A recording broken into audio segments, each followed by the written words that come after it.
We did twice. Twice as good. Okay, so we're back. You got this. We are back in the game. I'm rusty. I can feel that already. That's why you need to start this out. Yeah, let's just get into it.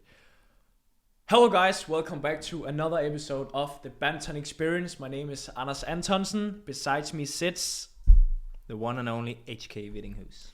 Yeah, the one and only Hans-Kristian is as always by my side, and he's going to guide me through this episode because, as always, he is the one who is actually prepared for it. I'm just following him and like always. Yeah, like as always. But I think we have a great episode ready for you today.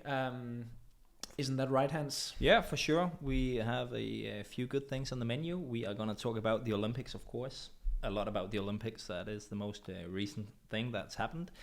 But we will also look ahead to the Thomas Cup and talk about the draw there. And we will also have a few listener questions at the end. As always, the recurring theme in the podcast. We have in the audience today Jesper Keeps the Holgård. You might have seen him in the Marbella vlogs that we did a few months back. And we have Anders Tegger on the camera today. Substitute for Oliver because he's on vacation. So shout out to Oliver, right? Hi Oliver, if you are watching this, I hope that you are enjoying your vacation. And I hope that you will be back soon, motivated and ready to record some awesome content in the future. We don't miss you. No, we don't. But with that being said, Hans-Kristian, first of all, what have you been doing? I've been trying to get back in shape, actually, because I was in Tokyo as well for 2 weeks doing commentary for Danish TV. And since I got back home, I've been extremely out of shape. So I've just tried to get back in shape. And at the age of 35, that's not too easy. So I'm still not there at all. But that's basically been what I've been up to ever since I got back from Tokyo. So you didn't do any sessions in Tokyo? Not 1 minute of training in Tokyo, not even in the room or anything. I wasn't allowed to go to a training center or even a fitness studio or anything. I was only allowed to be in the hotel room or in the hall when I did the commentary. And whenever I got back to the room, I was just so damn tired that I didn't really have the energy to do anything. So. You were just in the booth from the whole day, from start to finish? I think we did like 75 matches. Wow. So commentary of 75 matches, so that's a lot of badminton. I don't think I've ever seen that much badminton in 10 days. So obviously when you do commentary, you also like really invested in it, and you need to be so focused. So also mentally, it's just draining. Yeah, I could imagine. It's like doing 75 episodes of the Badminton Experience in a row. Or something like that. And I would have liked to go on holiday as well, but I felt like when I got back, I just needed to get back in shape. So, but you've been on holiday. Yeah, that's right. That's what I've been doing. Again, you're going on holiday all the time. No, it's usually training camp. It's not like a regular holiday. But this one was more like a holiday. Yeah, I arrived here in Denmark after the Olympics, and I was literally here for 12, 16 hours or something like that. And then I booked a flight to Italy. I was in Italy for 4 or 5 days together with my mom, actually. Nice. So she still likes you, even though Watanabe actually did better than you. Yeah, her favorite player. She does. She still likes me, and it was good to spend some time with her. We haven't done that for many years, being on vacation together. So that was good. And then I went to Croatia with a friend of mine, Philip. You have also seen him in the Marbella vlogs. Huge legend. Huge legend, and we spent like 6-7 days there, and it was good. A lot of relaxing and also a little bit of training, but mostly enjoying the extremely warm weather, being at the beach a lot, and a little bit of training also, eating a lot of food. So I also need to get back to work and back in shape. Yeah, for sure. But like the reason why you left so early from Denmark, like you were only back for what, 12, 16 hours, as you said? Yeah, half a day. Yeah. Why did you have to leave so soon? Was it because you just needed to get the Olympics kind of a distance, or what was the reason behind that? Yeah, for sure. I just wanted to get away. I just wanted to clear my mind. As you know, and as some of the guys watching know, I was very, very disappointed after the Olympics, and it was a big disappointment. I lost in the quarterfinal to Anthony Ginting from Indonesia, if you didn't know. And I just wanted to get away from it because, the Olympics is a big thing. Everyone is talking about it, and if I was to, meet, my friends and, just the guy at the restaurant and, all sorts of people and on the street, they would always, talk about the Olympics and that was a shame, and I just didn't want to do that. I just wanted to clear my mind totally and just get away a little bit. And so would you overall say that your Olympic experience was bad? Actually, it a little bit sounds like that to me. Yeah, it was bad. It was bad. That's fair enough. No, not bad. I don't know about that. It was still a huge experience overall, but I was so disappointed about that loss that it kind of overshadows the whole thing, to be honest. And I still feel that a little bit. I'm still grateful for the whole opportunity to go there and be a part of it, but to be honest, it feels like a disappointment. Because of the result, or did you not perform at the level you were expecting to perform? Because of the result. I feel the match that I lost was still a quite good match, and it was a close one. And we definitely pushed each other really hard. So it was just, it came down to minor details, like, different strokes that I wanted to change maybe, or some tactical things that I would have loved to do better. But it's not like I'm sitting here saying that was a horrible experience and I played horrible. It's not like that. I think I played good. And do you feel you actually also took your game to like another level compared to before? I'm not really sure about that, but it's definitely the closest I have been to defeating Anthony Ginting. I've lost to him 3 times before this match. Now it's 0-4, so I have to catch up with him in the future. Luckily, we are still young, both of us, so I'm sure I will get a lot of chances to try to beat him in the future. But no, it's definitely the closest I have been. And I also had a little bit of a lead in the third game. I was leading 14-11. You were? Yeah. You were. And then it slipped out of my hands, and it's a difficult one to analyze. It really comes down to small details, and I'm still in the process of finding out exactly what went wrong, what should I've done differently. Even when we were sitting there doing the commentary for Danish TV, and right after you lost, even for us, it was a little bit of a blur what actually happened, because like you're so much into it, and you like obviously we wanted you to win so bad, but you lose the like the overview of everything at the end, because it's just so close, it's so tense, everything. And at the end, I wouldn't be able to say what went wrong actually.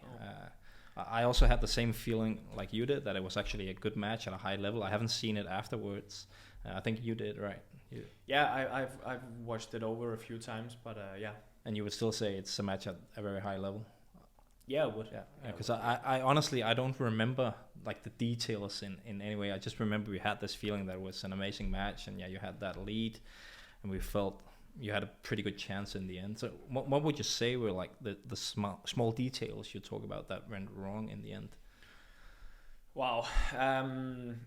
First of all, I think that it's mostly credit to Anthony in the end, because he was taking the chances, and it worked out for him. He was just turning the volume on max, and then it worked. Speed of legs, and he's extremely quick, and it worked out for him. I kind of had the feeling like, when I reached, I think it was 12-11 in the third, he had 2 smashes in a row that went out in the side by a big margin. I remember that. And then after that, he played extremely well, and then he started to having a lot of success in his attack, and I felt a little bit like now it's out of my hands. Anthony is either going to lose the match or he's going to win the match.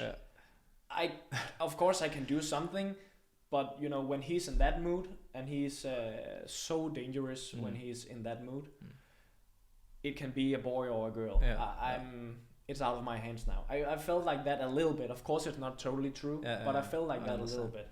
Because he's capable of just winning it if he at his absolute best. And I've seen that plenty of times with him, where you just sit and watch it and like, God damn it, he's playing amazing right now. But at other times he can also mess up a little bit, make some mistakes and stuff like that. So that was kind of the feeling I had afterwards. And I guess that's also because he's able to up the pace to a pace that you don't usually play at, right? So that's why you wouldn't feel that you could actually get the control of the match at the end. I remember you said on Danish TV in the post-match interview that you just felt like he had the fastest legs in the end, and that's what decided the match. So I guess that means he took control, and that's why it kind of slipped away. Yeah, maybe, probably. I guess that's it. It's a difficult one to break down and analyze, because it comes so much down to the details and stuff like that. But but it's also like all happened so fast in the end also. So and one of the guys I have the most respect for on the World Tour of Badminton is Sten Schleicher Pedersen, the former head coach of the national team. And what he always says is that you should analyze a match almost the exact same if you lose or win when it's that close in the end, because it's only like one or two shots that you execute the wrong way that makes a difference. So I would totally agree also that it's a great game, and in the end you didn't play terribly just because you lost, right? You did well, and had you done things differently in one of two rallies, we would be talking about it in a completely different way, right? The margin for, you know, failure and success is so small. So and that's sport, and that's the cruel part of sport. It really comes down to minor things sometimes, and that's just how it is. For me, the only thing I really missed at the Olympics was the spectators. When I was sitting there doing the commentary, especially in the finals, I honestly felt a little bit bad for the players, because for some players this will be the only time they have this experience, and obviously for the guys or girls that are winning, it's most likely the only time they're going to win an Olympic gold medal, and it's a huge part of that experience that's been taken away from them, not having the crowd there. One of my best badminton memories ever, where I was not on court myself, was the 2012 Olympic final between Lin Dan and Lee Chong-wei, where I was also doing commentary. Like, the atmosphere was just electric all the time, and I honestly felt a little bit bad for the players who didn't get to experience that. I was sitting before, I think it was before one of my first matches at the Olympics, and I was looking around in the arena, and I was like, God damn it, it would have been amazing if this place was just packed. I mean, it was a beautiful stadium, and for sure, with fans in the arena, it would have been amazing. I actually also feel like I thought about it during the match against Anthony Ginting. Like, wow, I would love people in here. I mean, we are playing a quite good match, and the atmosphere, as you said, it would have been electric. So, and I think actually the contrast was also even bigger, because we had just had the European Championships in football with full stadiums. So at least for me, I've seen so much sport at that time with full crowds, and then all of a sudden we were back to no spectators, no atmosphere at all. And even in the final few days, I think they let in some of the athletes. So there were like 30, 50, 70 spectators maybe at maximum. And I think that actually changed a lot. So you could only imagine if it had been a full stadium of 7,000 or 8,000 or how many it holds, it would have been unreal. But I think apart from that, for me, it was like a brilliant Olympics in terms of badminton. What is your highlights from the Olympics, the badminton tournament, of course? Well, I have a lot, but I have 3 or 4 that I think really stands out, and one is obviously also because we are Danes, Viktor's gold medal.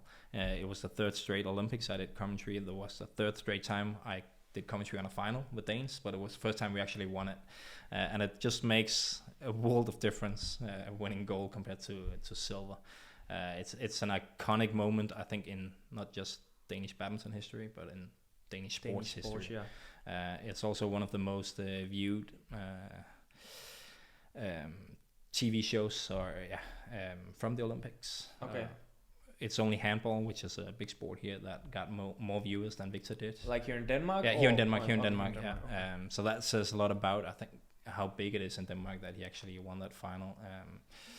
Do you know the exact number of? Yeah, it was a little bit below 900,000, and there's 5.5 million here. Yeah. And you need to take into consideration that it was actually during working hours on a Monday. So the one big advantage handball had was that they played their final on a Sunday, so everyone were off work, right? But yeah, that's one of my main good experiences. So Viktor's gold medal that's the second gold medal Denmark has ever won, yeah, in badminton at the Olympics. Yeah. So twice in men's single now. Twice in men's single. First one was Polii in 1996. And 3 in Paris, keeps that saying, yeah. Yeah, 3 in Paris. HK has a big chance of claiming the gold there. I'm going to change to mixed doubles, because after what I saw at the Olympics, I can easily win mixed doubles. Now I can, because those 2 Chinese pairs, they were unreal. But apart from that gold medal, I would say the women's doubles gold medal, actually, Polii and Rahayu. And I didn't really expect that to hit me as hard as it did. But when they won, I was crying through the prize ceremony. I didn't even do that when Viktor won it. But for some reason, it touched me somehow, because they were looking like just so happy, and like just the way they were crying and showing like the Indonesian people greeting to them, and it just, I felt it really strong, and I was crying through that. I didn't expect that at all. Are you even crying now? A little bit. The tears are coming. It was just for me. It was actually the strongest image that we had from the Olympics was when those 2 were on the top of the podium, and also obviously with Indonesia being the most crazy badminton nation, and it was the first time they won gold in women's doubles. Now they won gold in all 5 events at some point. So it also had big significance for them. So that was actually my favorite moment, I would say. Can I guess the third one? Is it Kevin Cordon?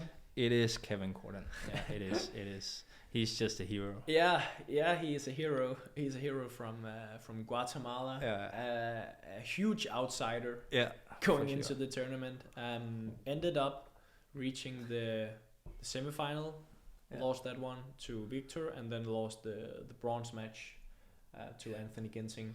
But and even though we like Ginting, I would have liked to see Cordon win that bronze medal. Also, because I'm not going to say that, because then the Indonesian fans will slaughter me. I don't want that. But I think just in terms of history, like Guatemala, they've only won 1 medal ever at the Olympics. Wow. In all disciplines. They got like a silver medal in 2012, and that's it. So it would have been a huge moment again, not just for Guatemala badminton, but in sports history. He still got a hero's welcome when he got back, and that was nice to see. I saw that. I also got this really this deja vu feeling, because I also saw Kevin Cordon beat Chen Long and make the World Championships quarterfinal in 2011, because I'm that old. I was. I remember it too. You do? Yeah. Oh, but you weren't there. I actually remember, and this is of course before I was on the stage and I was not participating in the tournaments, but I was actually together with my dad on his Bet365 account. We were betting on the match. Oh, and like just like $2 or $3, like you're not allowed to do that anymore. Not allowed to do that anymore, guys. No. Not if you are a player. Yeah.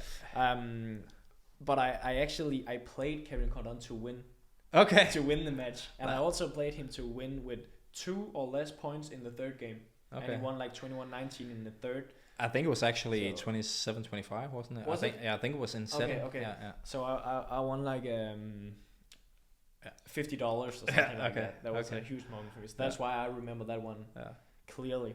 10 years ago, right? Yeah, 10 years ago. And I think it's quite crazy to think that we haven't really seen him on the biggest stage since then. He's been at the World Championships and Olympics. He hasn't done so well since 2011. But I think it's also, like, it made me at least appreciate a little bit more what I have with the Danish setup. Obviously, there's disadvantages to being number 3 or 4 in Denmark, as I've been most of my career.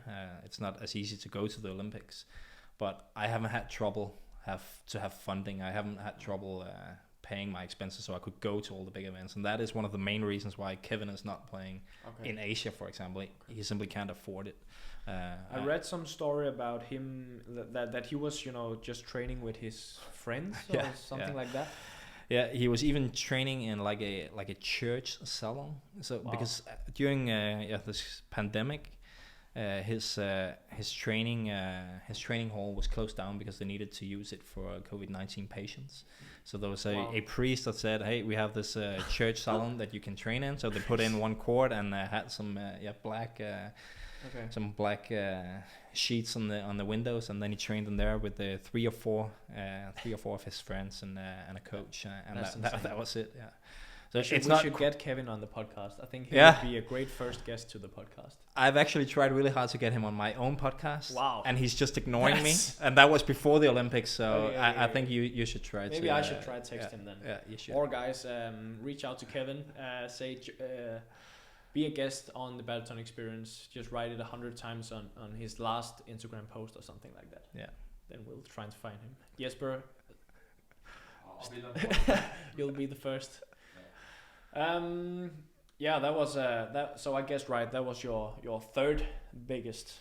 Yeah, and then my final one, I would say, was the experience of seeing how Li Yang and Wang Qilin, they just the Taiwanese completely demolished everyone. Like after they looked quite nervous, or a little nervous in the first match against the Indians where they lost. They actually lost that one. Yeah. From that point on, they beat all the top 4 seeds in the event, and they just, as I said, demolished Sichuan and Asan, and they did the same with the Chinese in the final. I think it was unbelievable to see the level they played at, and when I was in Rio, I was actually very disappointed with the men's doubles level. I think there were basically no good matches, whereas in Tokyo, I felt like the level they brought and the general men's doubles level was insanely high. So yeah. And what a year they have had. Yeah, it's crazy. They've lost one match this entire year. And they still still won the tournament. That was at the Olympics, and they still end up winning it also. Yeah. So they still haven't tried playing a tournament without winning it this year. They won all 3 in Thailand in January. Yeah. Then they didn't play the All England, and then they won the Olympics. Yeah. Insane. Wow. Yeah. If they play at that level as they did at the Olympics, I also see them winning a few more events. And I also feel like their rise to the top has been quick. Yeah, when we were talking about the favorites to win men's doubles before the event started, I was actually not really considering them as one of the favorites. I know they were ranked 3 in the world, but that was mainly because of the results in January. And there was a little bit of doubt if they were actually one of the top pairs, because not everyone played in Thailand, right? But yeah, I think they underlined in Tokyo that they are one of the pairs we need to consider as one of the top pairs. And now I would say they're also one of the big favorites for winning at least a medal, if not more, at the World Championships in December. So Kevin and Marcus was probably the favorites, right, going into the tournament? I would say so, yeah. But even though they haven't won the big events, They haven't won the big events, and also they have not played a tournament since COVID started almost, right? Yeah, so they played All England and had to pull out because of what happened to the Indonesian team. Yeah. So I don't think they didn't play in January. That was only Asan and Sichuan, right? So I saw a question we got on the YouTube channel about the Japanese players underperforming, not delivering. Yeah. Our take on that, was it because of the pressure from being on home court, or what's your take? I mean, I haven't seen as much badminton as you. I was of course focused on my own games, and then after the event I just wanted to get away from it. So I have not seen as much as you. But I saw one set of Kento against Hio, yeah. and for me to see, he looked very, very nervous. Yeah, I completely agree. You know, his shot quality wasn't even close to what it used to be back in the days. You could just see it on him, you know, his defense. He was, you know, not hitting the shuttles a few times, and he just looked very, very nervous to me. Yeah, I think also one area where you could really see it on him was that every time he made mistakes or he lost the points, he showed some emotion actually. That he looked frustrated. I didn't feel like he was in the same mental stable condition as he usually is. That's one of his main strong points usually, in my opinion. That he's so stable in court, he doesn't get affected, and he just like keeps on going somehow. Right? He really believes in his game plan, right? Yeah. And I mean, it makes sense because for sure the streak he was on a few years ago before the accident happened to him, he won everything. So it makes sense that he was full of confidence back then, and it also makes sense that he might need to regain that. He's been through a lot, and I also feel like it's a little hard on him. It's a tall order for him just to win the Olympics right away. I mean, as mentioned, he's been through a lot, and he has not played many tournaments in the last couple of years. So, and also his first Olympics, he didn't play Rio because of his. He was, you know, the big favorite on home court. I can understand why he might be a little nervous to the occasion, but I also feel like I saw it in some of the other Japanese players. Yeah, I had the feeling that obviously they were under pressure because they played at home, but I also felt like when Momota lost, it kind of got the ball rolling, that the pressure was on, and for each time one of them lost, it just added the pressure on the next one.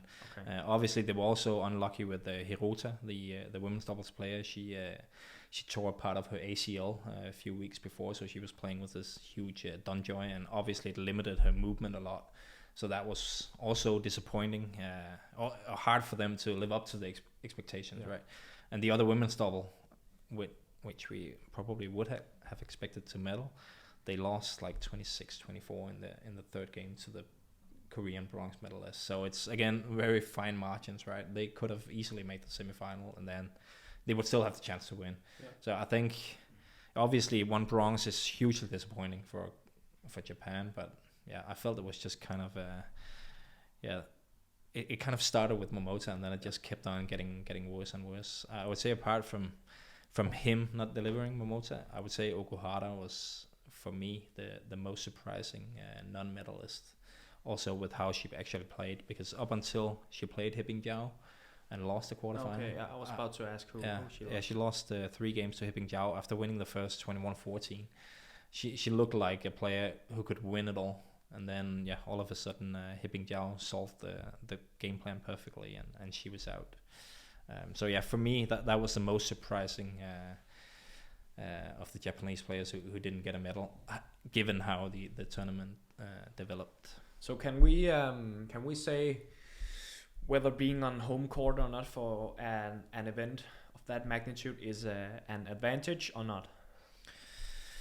I don't know if we can, but I can say that obviously they got more of the disadvantages than the advantages, because they didn't get the home crowd, for example. Yeah, for sure. And they didn't really have the usual surroundings, because they also had to be in the Olympic Village like all of you. So I'm not even sure they felt home court in any way, apart from there was a lot of attention, a lot of media attention, a lot of pressure that way around. So I would say this time it was probably more of a disadvantage for them, I would guess. But then if you look at the overall medal table, I think Japan actually did better than what they've done before. But that can also be because of better preparations and stuff like that. So that was the Olympics. Let's move on now. And what is next? It's almost weird to move on from the Olympics, right? Because it's been everything that everyone has been talking about for the past few years, and now it's like it's done. Okay, that was it, and now the world goes on. Yeah, and it's and we need to have new goals. Yeah. It feels weird a little bit, to be honest. And my next goal should have been Korea Open. Yeah, but let's get into that. So once again, tournaments has been cancelled. Yeah. Korea Open, Taiwan Open, right? Yeah, also that one. And yeah, what is there to say? It's as always a big shame when these tournaments get cancelled because of COVID-19 and stuff. You were supposed to play Korea. I was supposed to go to Korea, not Chinese Taipei, because of the Danish league. But the crazy thing is that I think at no point did I or any of the other Danish guys who signed up for it actually expect that we were going to go and play. Because we're just so used to these events being cancelled, and especially the ones that are in Asia, where I think they are still treating the whole pandemic a bit differently than we do in Europe. In Europe, everything is basically open again. And I'm also pretty sure that's why BWF has moved the Sudirman Cup from China to Finland. Because it is just a lot easier to get events going in Europe as it is right now. So it didn't come as a huge shock that they cancelled Korea, but it's just annoying. It's very, very, very annoying. Like I haven't played since the European Championships, and my next event is going to be in October, Thomas Cup. So that's going to be like 6 months with no international events. What is your gut feeling about the Bali bubble, the Bali tournaments? Yeah, well, I was a little concerned on Instagram, but all the Indonesian followers are trying to calm me down a little bit. Because the vaccination rates on Bali are very high. It was past 70%, and Kenneth Jonas, our coach, said yesterday that now it passed 80% actually. And I think that's why they put it there, because it should be easier for them to handle. That's good. Jesper has his hand raised. A question from the audience. I just wanted to throw in that the Indonesian Prime Minister went out and guaranteed that the Bali event would run, and I think that's as good as a guarantee as you're going to get. Will you, just so the viewers also can hear what he said? If you couldn't hear it, Jesper said that the Prime Minister, Joko Widodo, I think is his name, from Indonesia, he personally guaranteed that the Bali leg is going to be played, and I think it's probably not bad for badminton that Polii and Rahayu, they won that gold medal. It was obviously the only gold medal for Indonesia, and I think that probably gave them a lot more attention on badminton. So if he guaranteed that and promised it, I feel even more confident that it's going to be played. But as I said, with the vaccination rates and with how popular badminton is as well in Indonesia, I feel pretty confident that it will be played, along with all the other European events. I strongly believe and hope that we won't see any more cancellations this year. Then if that comes true, then we're going to have an action-packed schedule the rest of the year. Almost tournaments every week. It will be crazy. So it's good. We can't complain about finally getting to play badminton. Hopefully getting to play badminton, because it's been frustrating for sure. Well, it's Sudirman Cup, and then it's like 1 week off or 2 weeks off maybe. I mean, a few weeks off, but then it's Thomas Cup. Yeah. It's Denmark Open, it's French Open, it's German Open 4 weeks in a row, if you play that as well. Then there's 1 week off, and then it's 3 weeks on Bali. 1 week off, and then it's World Championships. Yeah. So, For the guys that qualify for the World Tour Finals and the World Championships, I think it's more about picking the right ones to play than just playing everything. Perhaps, I'm taking one week at the time. I don't even know what I'm going to do next week, so I can't keep track of all those tournaments, all those events.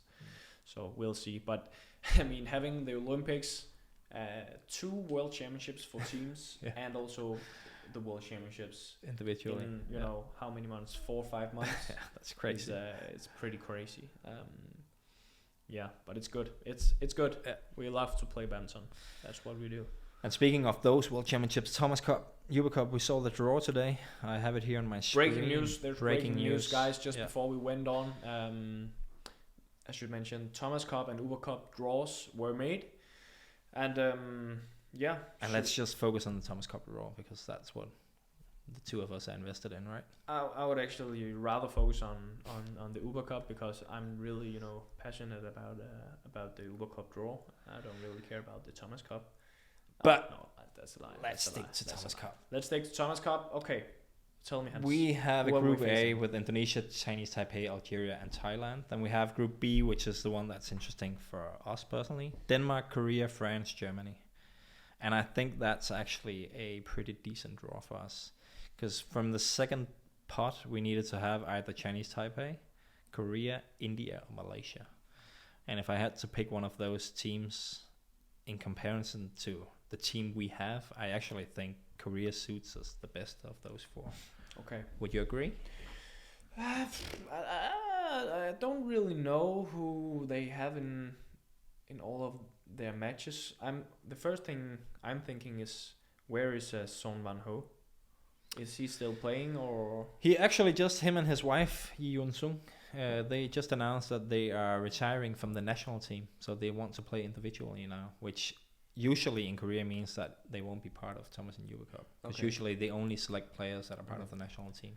So if you don't know, guys, Son Van Ho, a former world number 1 in men's single, just a few years back. So, but I haven't seen him in a while. So and his wife Yi Yun Sung was like top 5 in the world in women's singles. Women's singles. So that's why I was wondering. Yeah. So I don't expect him to be there.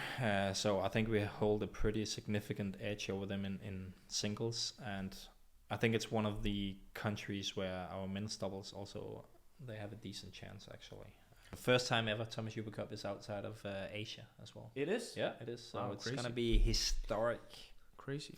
Yeah. So we are excited about that, and we also promise we will get back to talking more about Thomas and Uber Cup when we get a little bit closer. It's still like 8 weeks away. Yeah. So let's just quickly and move just on, really quickly for those who is sitting out there thinking Thomas and Uber Cup, what the hell is that? It is the World Championships for teams. So. And then I have a question for you actually that I know you have no chance of answering. Why is it called Thomas Cup and why is it called Uber Cup? The embarrassing part about this is that you actually explained it in our first Badminton Experience episode. That is true. But I remember back then I was so focused on what am I going to say next, that I didn't listen to anything you said in that whole episode at all. So now I have no clue. I'm gonna tell you one more time, and now it needs to stick. Real quickly, because there is a chance that it's a boring story, and I don't want Thomas to Cup is named after Sir George Allen Thomas, which is a huge legend back in the days in badminton, and Uber Cup is named after Betty Uber, who's also a legend of the game. Great. American as far as I know. Perfect, and you're also getting a round of applause from the audience. Amazing. From 100% of the audience actually, so that's yeah. amazing. Oh, that's not right. Anders is also. But he's not in the audience. He's just a cameraman. He's on his phone right now. Next time I go for a standing ovation. Yeah. Let's move on, Anders, to the final part, and I'm gonna take charge of that because that is the questions from you guys, and for some weird reason, they're all directed at you. I don't understand it, but that's just how it is. All right. Anyway, what can I say? Yeah, you can't say anything. You broke my heart, guys. Jin Lee is asking, and now my computer is fucked up. There's a black screen. Oh my god, we are having a lot of technical issues today. But anyway, I remember that Jin Lee was asking about your match against Ginting. Yeah. If it's too soon to analyze already, but if there's one thing in not necessarily only the match against Ginting, but all your matches in the Olympics, if there's one thing or some aspects of your game after the Olympics you feel that you should start working on or that you need to address. It is do you want mine instead? Yeah, I do. I have the questions here for you. It's more important that you have them. Okay. So where do I start? I don't think that there is some, real obvious things that I really need to work on. It's of course at this level we are all good at basically everything, but there's always room for improvement, and there is some areas where I would like to get even sharper and even more dangerous. For example, I feel like I'm not using my attack as much as I did a few years back, and I feel like I have one of the best attacks in the world when I use it. I'm also one of the taller men singles on the tour. Yeah. But sometimes when I look back at some of my matches, I feel like I'm not really using it anymore.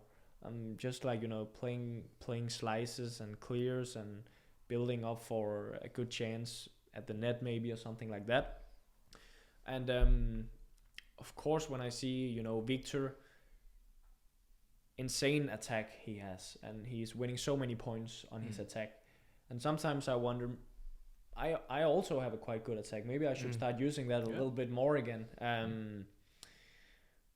Of course, Ginting is also a player that he plays really fast, and especially from the net, and he does not give you many good chances to attack.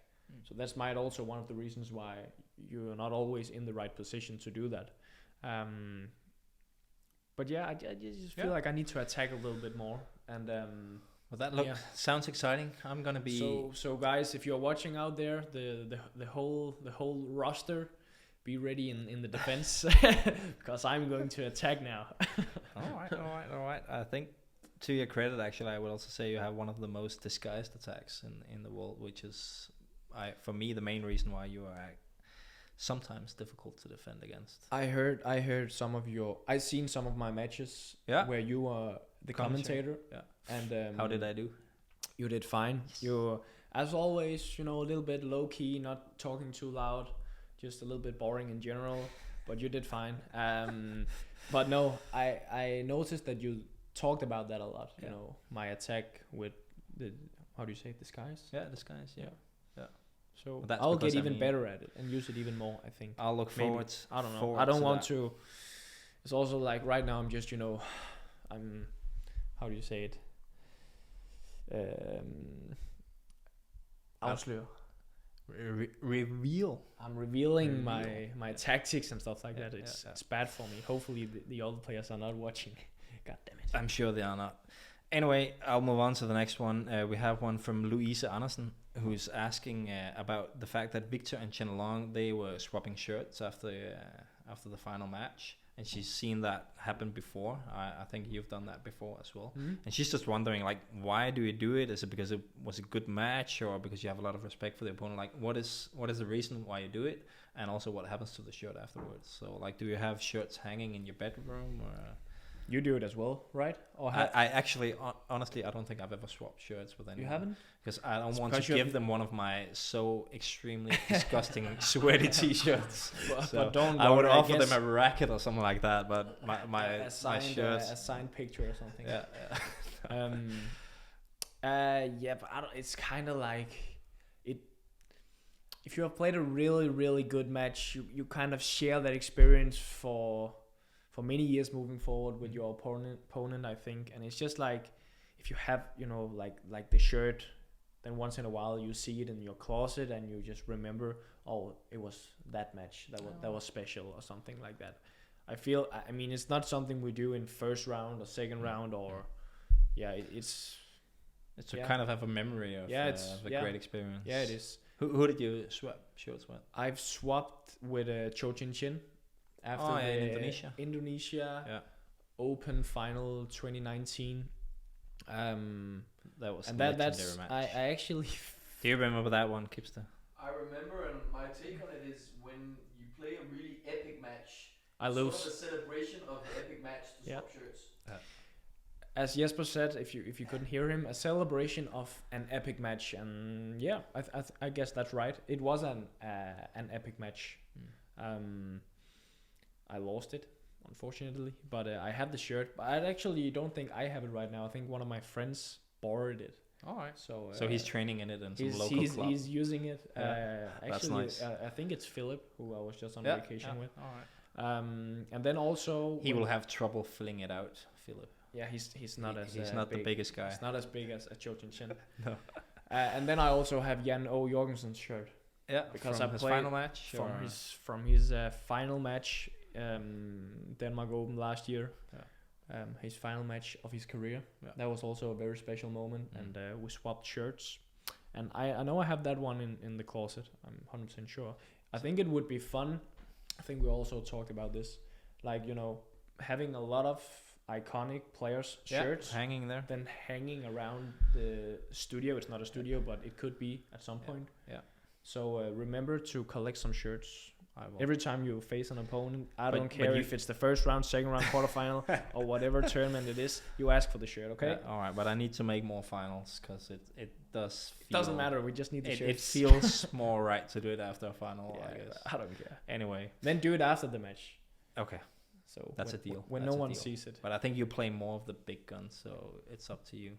It doesn't matter. Then just walk over to them in the training hall and say, "Can I have your shirt? We need it for the Badminton Experience." Fair enough. Kevin Cordon shirt would be. Kevin Cordon, that's gonna be the prime shirt of all of them. Final question on us for today is the most asked question. So I'm not just gonna pick one, but everyone is asking about your hair. I know it's been up before, but what's going on? Like, you've been compared to Haaland, the Norwegian striker in football from Borussia Dortmund. I saw that. Are you gonna let it grow any longer? Like, you had bad luck at the Olympics, so maybe you should try the short style. I feel like there's strength in the hair. Okay. I believe that. I always played better. Nah, that's actually not true. That's actually not true. The World Championships in 2019, where I reached the final, was without headband and quite short hair, so it's actually not true at all. But you also played great in that final. Wow, I'm getting roasted up here today. I will keep it going. Okay. Yeah, I don't really. People ask me all the time, and they comment in my Instagram post and stuff like that, and they always want to hear what is the deal with the hair, what is the plan with it. I don't have a plan.